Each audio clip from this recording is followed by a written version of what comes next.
As the 1990s slowly wore on, the 16-bit console wars were raging all across the gaming world. Nintendo and Sega were famously duking it out to see which company would end up with a larger market share in the industry. Not only that, after seeing Sega's success in challenging Nintendo, other companies were throwing their hats into the ring to try and also get a piece of the pie. That's why if you look anywhere in the early to mid-90s, you'll see random consoles like SNK's Neo Geo, the Panasonic 3DO, the Atari Jaguar, the Philips CDI, and so many other ones that managed to not stay as relevant. I know, calling the CDI relevant is a stretch, but just stay with me now. The gaming world had a lot going on as we enter the year 1994. The Super Nintendo and Sega Genesis were still laying haymakers on each other, with a lot of 90s classics being released this year on both systems. Plus, the coming release of the next generation of consoles, such as the Sega Saturn and Sony PlayStation, loomed large over the industry. Amidst all the chaos and disarray, one of the most influential games of all time would be released, and that would be Super Metroid for the Super Nintendo. It's no secret, this game is not only considered one of the best games for its console of origin, but also one of the greatest video games of all time. It's partially the reason an entire subgenre of gaming exists. That's how much influence it had on the industry. It also had a lot of personal influence on me as well. I stated at the end of the previous video that Super Metroid is my absolute favorite video game of all time. When I was initially learning about retro games in like middle school or something, I remember coming across Some Call Me Johnny's old Super Metroid review, and after finishing the video, I went and tried it out on some shitty in-browser emulator site that I found. Even while only using a keyboard to control Samus, I fell in love with the game. When I was able to actually buy myself retro games for the first time in high school, Super Metroid was one of the very first purchases I ever made. It was from GameStop's retro game service of all places, which was, and still kinda is, a big risk to do, so I'm shocked that the copy I bought came in as good a condition as it did. Only $40 back then, by the way. Looking at the prices now, man, did I luck out. I love this game so much, I was writing essays about it in my AP English class in high school. Yes, the paper you're seeing on screen right now, I wrote almost 7 years ago about the subject of today's video.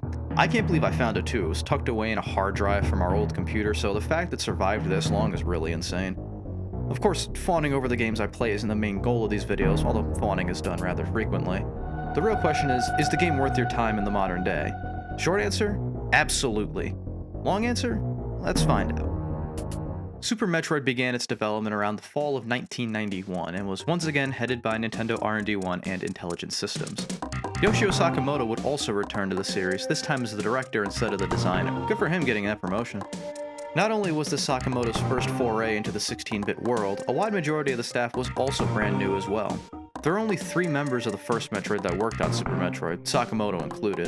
There was a good amount of struggle trying to get this game done because of that, with most of the team resorting to living in the office just to make sure the game was finished. The game was eventually displayed at the Consumer Electronics Show in early 1994 and seemed to be very well received, even being voted the best game of the show by GamePro magazine. What's kind of crazy is that the game was shown off at CES in January of 1994, and then the game was released in Japan in March of 1994, so odds are the attendees of the conference played a nearly complete version of the game. The story is finally given a little bit more of an emphasis with this entry, so let's give it all a quick recap. Right after Samus leaves SR-388 with the baby Metroid, she brings it to the Ceres space colony for scientific research. Not 30 seconds after Samus leaves, the space pirates raid it, with a returning Ridley taking the baby Metroid.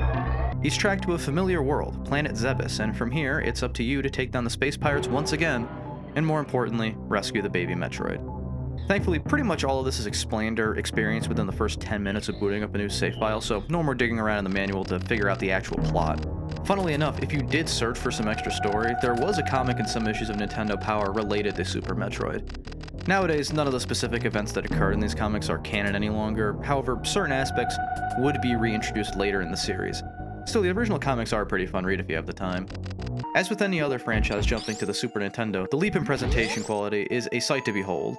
The amount of detail put into the areas in this game looks amazing, even nowadays. Take a look at a returning area like Brinstar. Before, it could be interpreted as a place with a lot of varying flora and fauna, or at least that's how I perceived it. Now, with the upgraded visuals, you can actually see all of the organic life forms living here with all the deep green floors and plant life in the first section of the area. Norfair also returns here, and it's a fiery hellscape with enemies on fire, enemies that are fire, and lava pools everywhere. There are even certain parts where Samus can't explore without taking damage unless she has the proper suit upgrade. On this go-around to Zebes, we also have some newer areas to explore as well.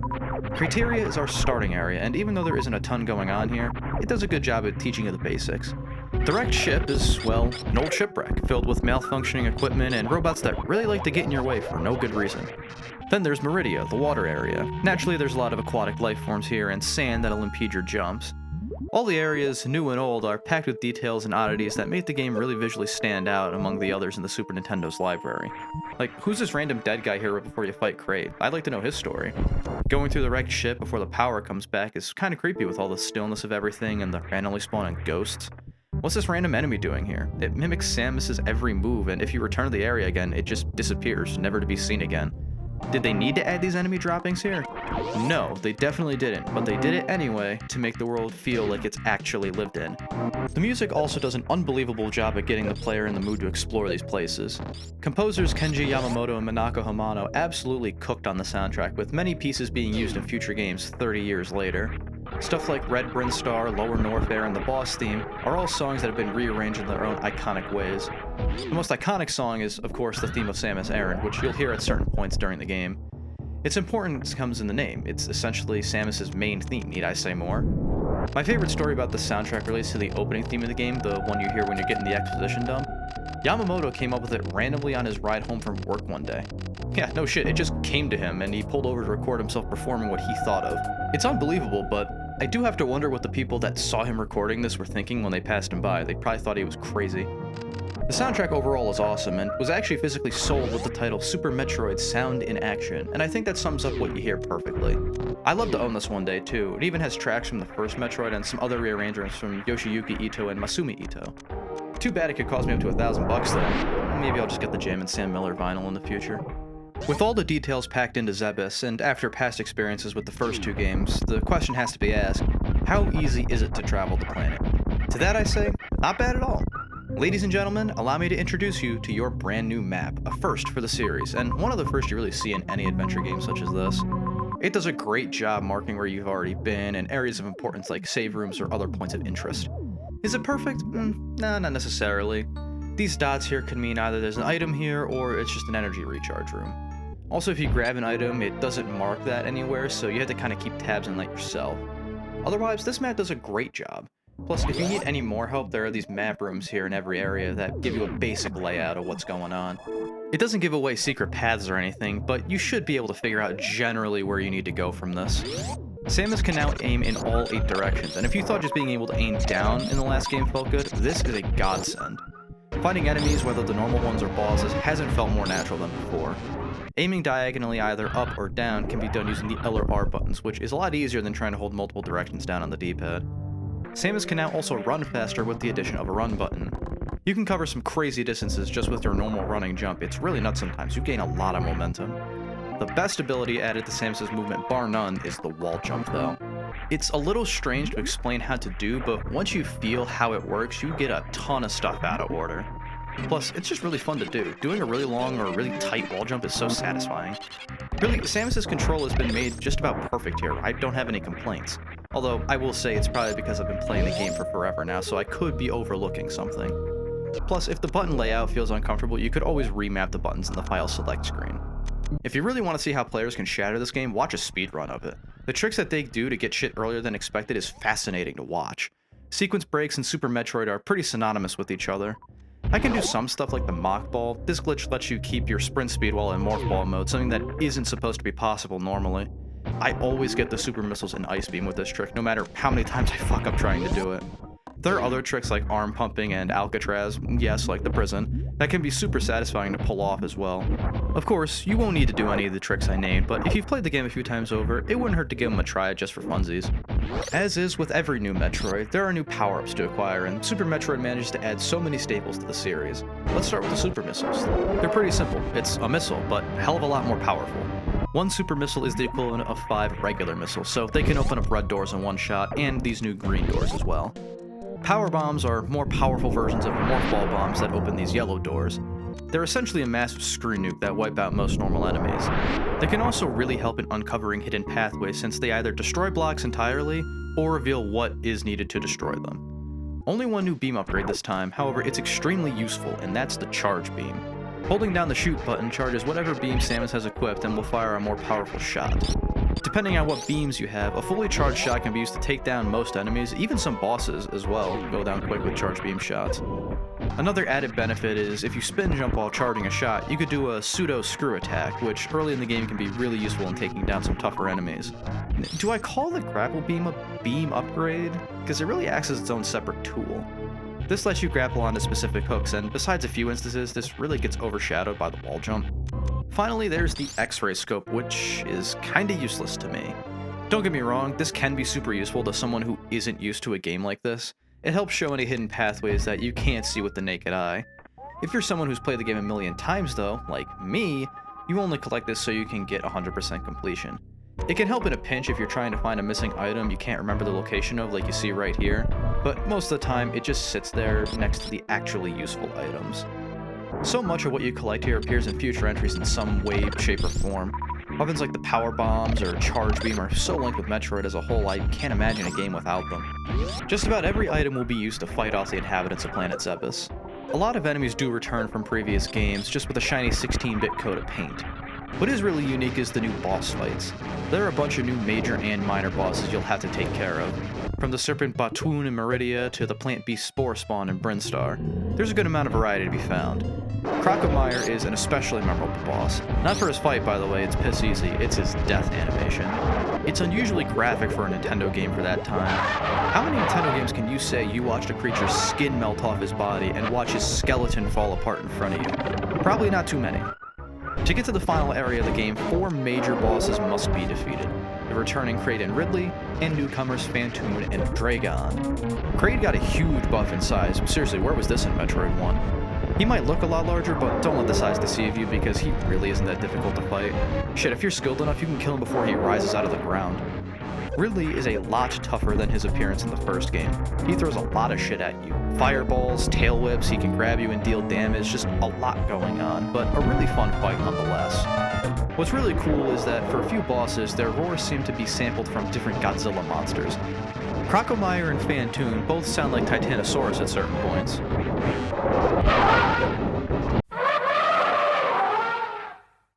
Dragon's roar also sounds like Anguirus as well.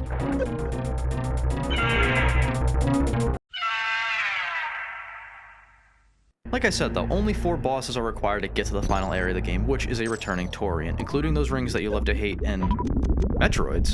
Alright, here's where the plot reappears. The reason the space pirates want the baby Metroid was to expose it to gamma rays and create an army of Metroids that they can control. Hi, Future Mechatron here. Turns out what I was just talking about with the gamma rays isn't really confirmed in canon at all. It was something that was mentioned in the Super Metroid comics, the one that I mentioned earlier in the video. So whenever I mention the gamma rays at any point in the video, just know that's not actually canon. Also, it wasn't even gamma rays, it was beta rays. I got those confused like a dumbass. Anyway, just wanted to let you know, back to the video. They don't act any different from the first game though, so as per usual, freezing them and shooting them with 5 missiles takes them out.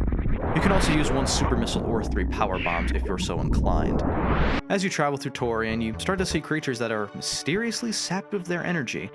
I wonder why. Oh my god, what is that? Holy shit, that's huge. Oh my god, please god, get it off me. Oh my fucking god, I'm gonna die.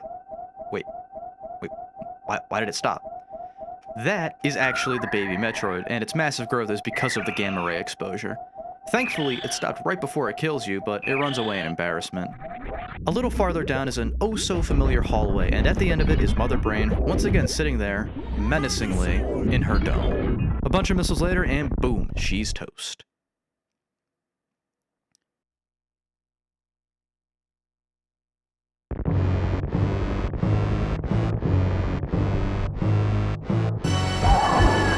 Just kidding, you are instead treated to probably the most iconic moment in the entire franchise. Mother Brain appearing with these cyborg appendages, walking around and shooting beams at you feels so imposing. Soon, Mother Brain starts charging up and you get blasted with this rainbow beam that takes away multiple energy tanks at once. Eventually it gets to a point where Samus can't even move and kneels helplessly, seemingly weighted to be ended, but before Mother Brain can finish you off, the baby Metroid reappears again and starts draining her energy. Cutting it a little close, but I appreciate it. Also, apparently Metroids can actually give you energy, not just take it away. That brings up a lot of questions, but we simply don't have time to answer them. The baby Metroid didn't totally finish the job though, and Mother Brain stands back up and starts shooting it, eventually killing it. With the baby's death, however, Samus gets powered up with the Hyper Beam. This moment where the music stops and Samus' theme kicks in as she powers up is such a cool moment. I love it. The hyper-powered Samus makes quick work of Mother Brain, and she finally dies for real this time. Kinda sad that the baby had to sacrifice itself for us to win, but oh fuck, wait, there's no time to think about that. The planet is about to explode. After a fairly stressful escape sequence, and after rescuing our little animal buddies here, we barely escape an exploding planet Zebes, ending our mission. What's neat is you get a completion screen for the first time in the series that shows you your completion time and the number of items you got during your playthrough. Super Metroid does have the honor of being one of the very few games I gotten 100% in, so I like to show that off when I can. What else is there to say about Super Metroid? Like I said it in the intro, it's one of the most critically acclaimed games in gaming history. It shows up in many lists of the greatest video games ever created. Its importance is well documented too, as it, alongside Castlevania Symphony of the Night, another game that I adore, are both credited for creating the aptly titled Metroidvania genre of adventure games. Its impacts are felt not only within the confines of the Metroid series, but in the entire world of gaming. From a more personal perspective, this game has left an immense impact on me, and I don't think it's insane to say that I wouldn't be the gamer I am without it. It's what made me a Metroid fan, so of course I'm going to give it a high recommendation. I don't care if you play it off original hardware, the Nintendo Switch Online service, an emulator, I don't care. Find some way to play Super Metroid. Man, I love this game, it's so awesome. I'd sure hate to be the game that came out after it. Those are some tremendous shoes to fill.